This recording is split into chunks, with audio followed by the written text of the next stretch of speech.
हायकोर्टात पिटिशन दाखल करण्यात आली अधिसूचनेविरुद्ध। हे बघा, ओबीसी समाजावर कुठलाही अन्याय होणार नाही याची सुद्धा दक्षता हे राज्य शासन, हे महायुतीचं सरकार आम्ही त्या ठिकाणी घेत आहोत। आणि म्हणून कुठल्याही जातीच्या किंवा कुठल्याही धर्माच्या किंवा कुठल्याही समाजाच्या आरक्षणाला धक्का न लागता आम्ही 100% मराठा समाजाचं आरक्षण बिल असेल, कायदा असेल, विशेष अधिवेशन घेऊन आम्ही त्या ठिकाणी करणार आहोत। धन्यवाद। प्रकरण सुरू आहे विधानसभेत, काय सांगाल, काय वाटतंय?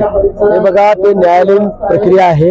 विधानसभेचे अध्यक्ष अतिशय कर्तव्यदक्ष अध्यक्ष आहेत आणि खूप ज्ञानी आहेत, त्याच्यामुळे ते योग्य न्याय देतील असा मला विश्वास आहे।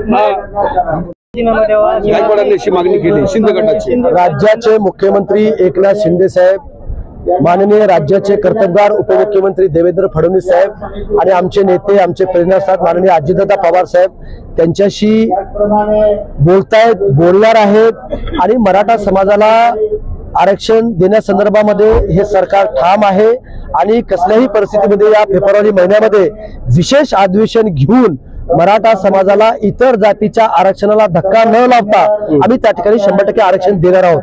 ओबीसी समाजा रोजच्या घडामोडी पाहण्यासाठी राजकीय दर्शन न्यूज चॅनल सबस्क्राइब करा आणि बेल आयकॉन दाबायला मुळीच विसरू नका।